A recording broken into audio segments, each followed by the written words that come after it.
1980, on a quiet stretch of Venice Beach, 7 youthful architects gathered for what would become an iconic photograph.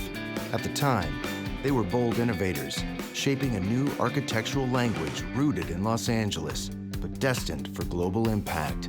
This single image captured the energy of a moment, a group of creators poised to redefine their craft. 45 years later, 4 members of that group reunite to reflect on their groundbreaking careers, the city they helped transform, and the enduring legacy of their work. Tom Main is a Pritzker Prize award-winning architect and co-founder of Morphosis, known for bold, unconventional buildings in cities across the globe. Eric Owen Moss is best known for transforming a stretch of Culver City into a neighborhood of wild, one-of-a-kind structures.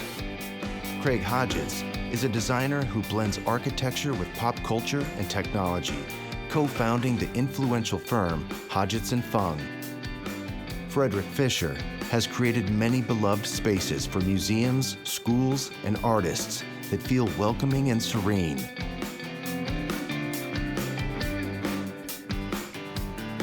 Through candid conversations and a restaging of that legendary photograph, this film charts the evolution of their ideas, their friendships, and the architectural soul of Los Angeles itself.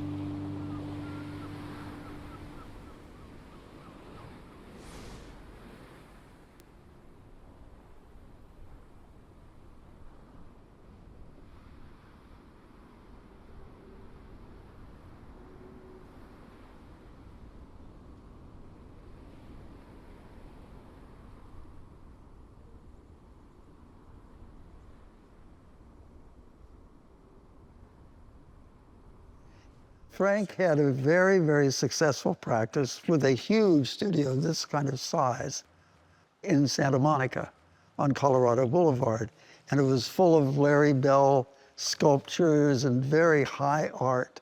And at some moment, I don't know what motivated it, he gave up that practice altogether and rented a storefront on Brooks in Venice and had like 15 people crammed into this very narrow storefront. And when just about went out of business, ended up having a few people. That was, I thought, a boldest very move. brave moment, Oh my God. which I always admire him Me for, too. is that he had a big, solid career doing work for Rouse Company, and he had big corporate architecture firms trying to get him to join them and be their, head of design. And at the time, and this was a bad time economically, and he was doing the craziest stuff, and the profession was coming down on him like a ton of bricks. Yeah, they were. You're ruining the dignity of architecture with your chain link fencing and your corrugated metal and your exposed studs. And the local profession was really against him.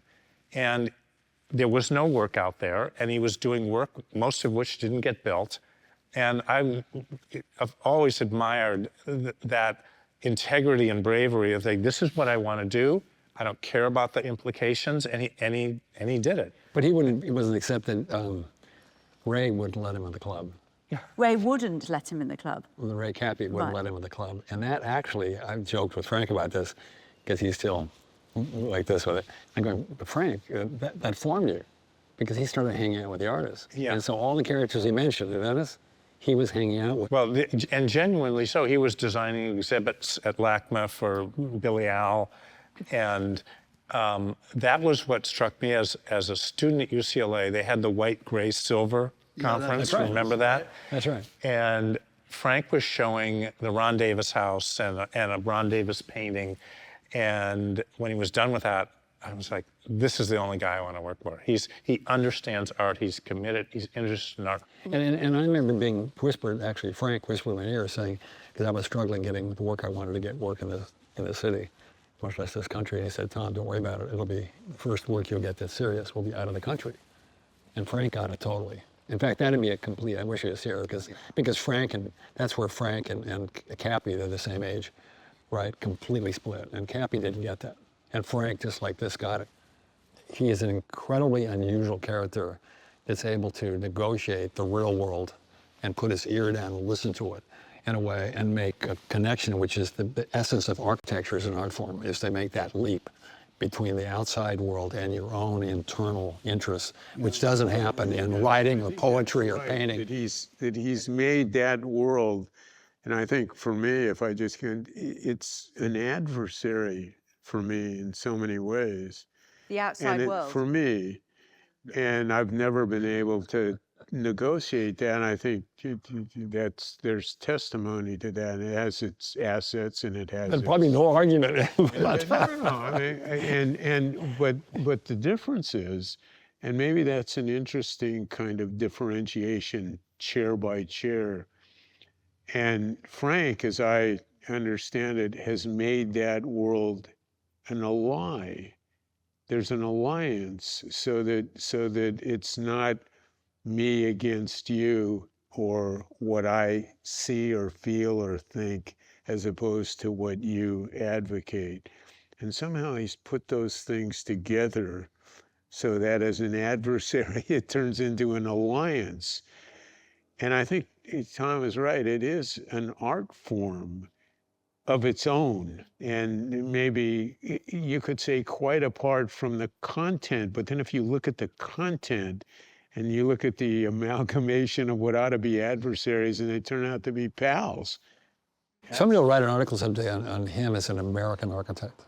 Mm-hmm. Because when Maneo shows up or Sterling shows up, none of them, they all fail horribly here.